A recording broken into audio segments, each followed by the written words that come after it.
Assalamualaikum warahmatullahi wabarakatuh. Saya Sabrina Afrilia El Kebintoro, absen 30 dari kelas 12 MIPA 4, akan menjelaskan tentang Orde Baru.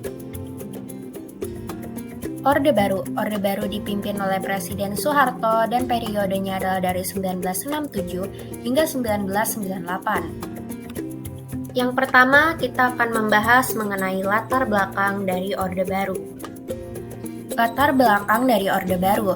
Orde Baru sendiri dimulai pada tahun 1967 yang berawal dari Presiden Soekarno secara resmi menyerahkan mandatnya kepada Jenderal Soeharto melalui Super Semar atau Surat Perintah 11 Maret. Super Semar sendiri dilatar belakangi oleh peristiwa Gerakan 30 September 1965 atau yang sering kita ketahui dengan G30 SPKI, yaitu aksi kudeta PKI atau Partai Komunis Indonesia yang menculik dan membunuh beberapa perwira TNI AD. Pada saat itu, rakyat Indonesia melakukan demo besar-besaran yang menuntut pembubaran PKI dan pengadilan bagi tokoh-tokoh PKI. Karena itu, pada saat itu rakyat-rakyat menyuarakan tritura atau 3 tuntutan rakyat.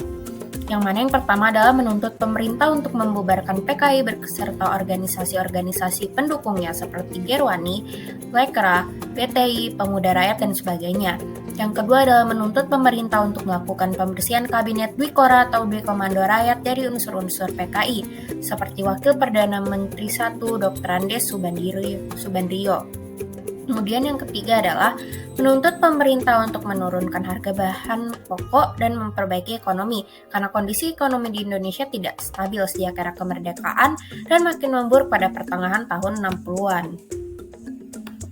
Awalnya Soekarno menanggapi tuntutan tersebut dengan melakukan reshuffle pada Kabinet Dwikora, namun hal itu belum juga memuaskan karena dianggap belum bisa menyudahi pengaruh PKI terhadap Kabinet Dwikora. Pada saat itu, negara mengalami masa-masa genting dan kekuasaan presiden semakin lemah.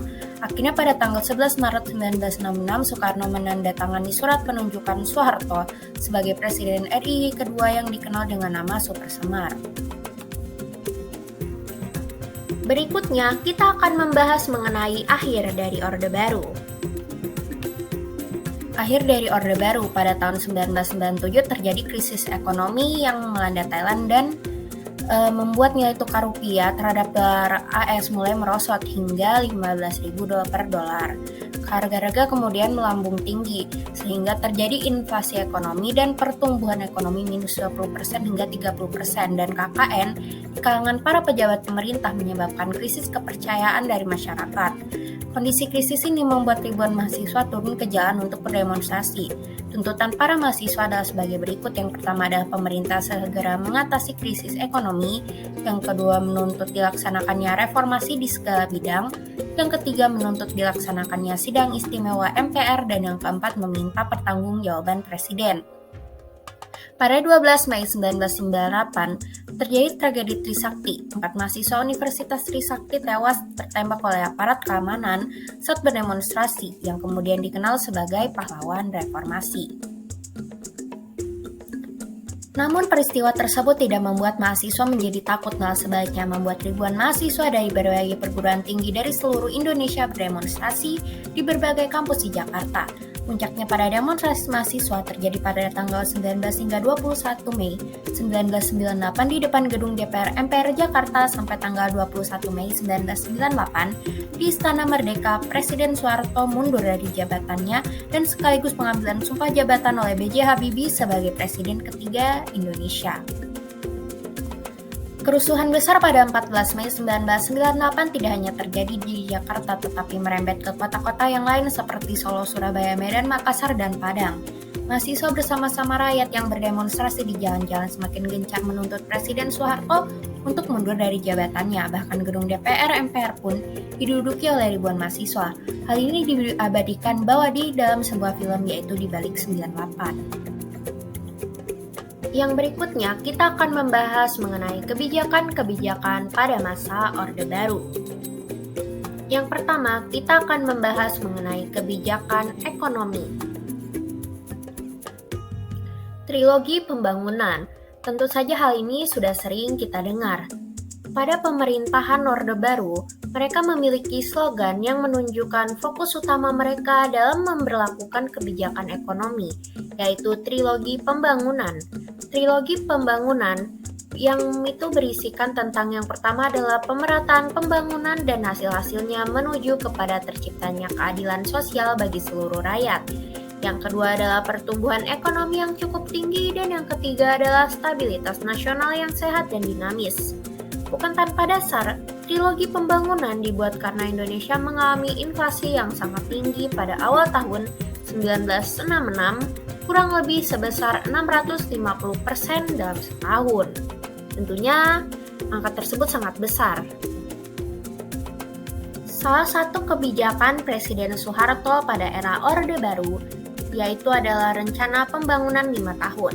Pada April 1969, pemerintah menyusun Rencana Pembangunan 5 tahun atau REPELITA yang bertujuan untuk meningkatkan sarana ekonomi, kegiatan ekonomi, serta kebutuhan sandang dan pangan. REPELITA ini akan dievaluasi selama 5 tahun sekali. Yang pertama adalah REPELITA 1 yang dilaksanakan pada 1 April 1969 hingga 31 Maret 1974. Sasaran utama yang hendak dicapai adalah lapangan sandang papan, perluasan lapangan kerja, dan kesejahteraan rohani.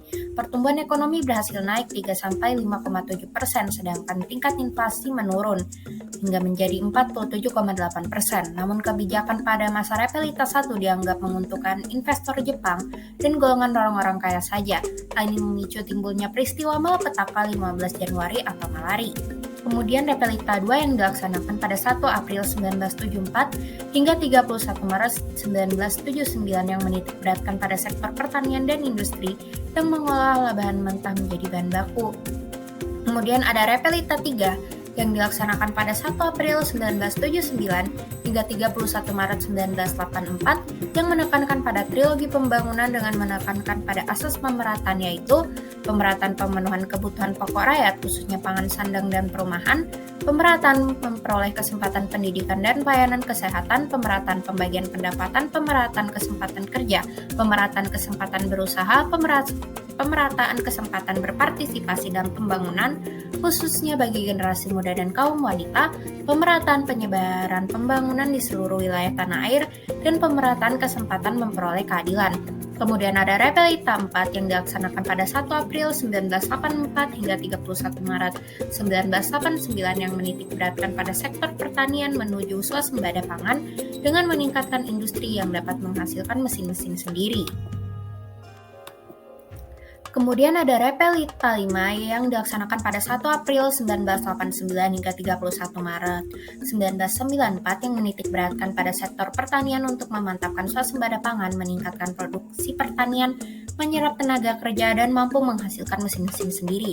Kemudian ada REPELITA 6 dimulai pada tahun 1994, yaitu pembangunan berfokus pada sektor ekonomi, industri pertanian, dan peningkatan sumber daya manusia. Yang berikutnya, kita akan membahas mengenai revolusi hijau. Revolusi hijau pada dasarnya adalah suatu perubahan cara bercocok tanam dari cara tradisional atau peasant ke cara modern atau farmers. Yang pertama adalah intensifikasi, yaitu penelitian, pengembangan, dan penerapan teknologi pertanian untuk memanfaatkan lahan yang ada guna memperoleh hasil yang optimal. Perubahan ini dilakukan melalui program Pasca-Usaha Tani yang terdiri atas pemilihan dan penggunaan bibit unggul atau varietas unggul, pemupukan yang cukup, pengairan yang cukup, pemberantasan hama secara intensif, teknik penanaman yang baik. Kemudian ada intensifikasi, yaitu perluasan lahan pertanian untuk memperoleh hasil pertanian yang lebih optimal, diversifikasi atau keanekaragaman usaha tani, dan rehabilitasi atau pemulihan daya produktivitas sumber daya pertanian yang sudah kritis. Yang berikutnya kita akan membahas mengenai kebijakan politik. Kebijakan politik sendiri dibagi dua, yaitu kebijakan politik dalam negeri dan kebijakan politik luar negeri. Kebijakan politik dalam negeri.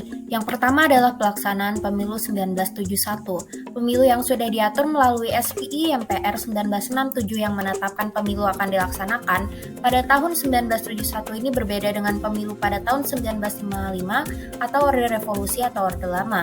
Pada pemilu ini, para pejabat pemerintah hanya berpihak kepada salah satu peserta pemilu, yaitu Golkar. Dan tahukah kamu, Golkar lah yang selalu menjadi pemenang pada pemilu di tahun selanjutnya, yaitu tahun 1977, 1982, 1987, 1992, hingga 1997. Yang kedua adalah penyederhanaan partai politik. Penyederhanaan partai politik menjadi dua partai dan satu golongan karya, yaitu Partai Persatuan Pembangunan atau PPRP, yaitu gabungan dari Nahdlatul Ulama, Parmusi, Perti, dan PSSI, kemudian Partai Demokrasi Indonesia, gabungan dari Partai Nasional Indonesia, Partai Katolik, Partai Muruba, IPKI, dan Parkindo. Kemudian ada golongan karya atau Golkar. Penyederhanaan partai politik ini dilakukan dalam upaya menciptakan stabilitas berbangsa dan bernegara. Kemudian yang ketiga yaitu difungsi ABRI. Difungsi ABRI adalah peran ganda ABRI sebagai kekuatan pertahanan keamanan dan sebagai kekuatan sosial politik. Sebagai kekuatan sosial politik, ABRI diarahkan untuk mampu berperan secara aktif dalam pembangunan nasional. ABRI juga memiliki wakil dalam MPR yang dikenal sebagai faksi ABRI, sehingga kedudukan pada masa Orde Baru sangat dominan. Kemudian yang keempat adalah pedoman penghayatan dan pengamalan Pancasila atau P4. Pedoman penghayatan dan pengamalan Pancasila atau P4 atau Eka Prasetya Pancakarsa bertujuan untuk memberi pemahaman kepada seluruh lapisan masyarakat mengenai Pancasila. Semua organisasi tidak boleh menggunakan ideologi selain Pancasila. Bahkan dilakukan penetaran P4 untuk para pegawai negeri sipil. Kebijakan politik luar negeri yang pertama adalah Indonesia kembali menjadi anggota PBB. Pada saat Indonesia keluar dari PBB pada tanggal 7 Agustus 1965, Indonesia terkucil dari pergaulan internasional dan menyulitkan Indonesia secara ekonomi maupun politik dunia.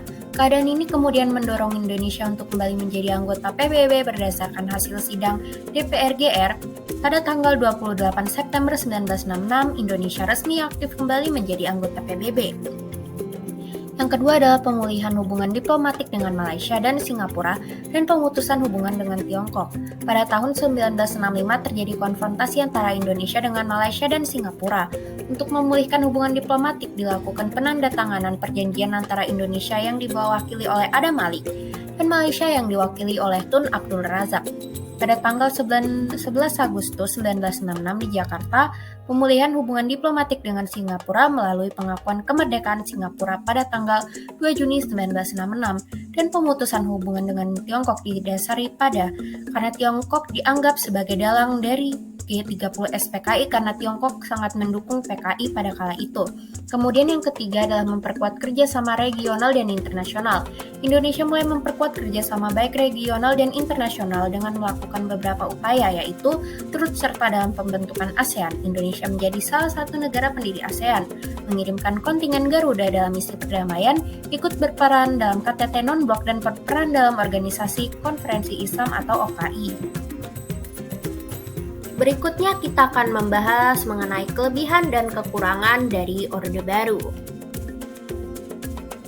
Kelebihan Orde Baru adalah meningkatnya kekuatan peran negara dalam masyarakat, program pemerintah terencana dengan baik sehingga pertumbuhan ekonomi semakin tinggi, Indonesia dapat memenuhi kebutuhan berasnya sendiri atau swasembada beras, menurunnya angka kemiskinan, meningkatnya kesejahteraan rakyat, meningkatnya pelayanan kesehatan masyarakat karena dibangunnya posyandu sampai ke desa-desa, menurunnya angka kematian bayi dan menurunnya harga sembako dan BBM.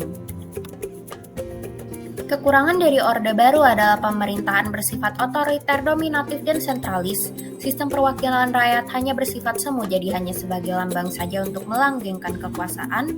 Meningkatnya kolusi, korupsi, dan nepotisme baik dalam politik maupun ekonomi, adanya kesenjangan ekonomi, kurangnya peran masyarakat dalam menjaga keamanan dan ketertiban negara, kebebasan pers yang sangat dibatasi, dan pemilu yang kurang demokratis.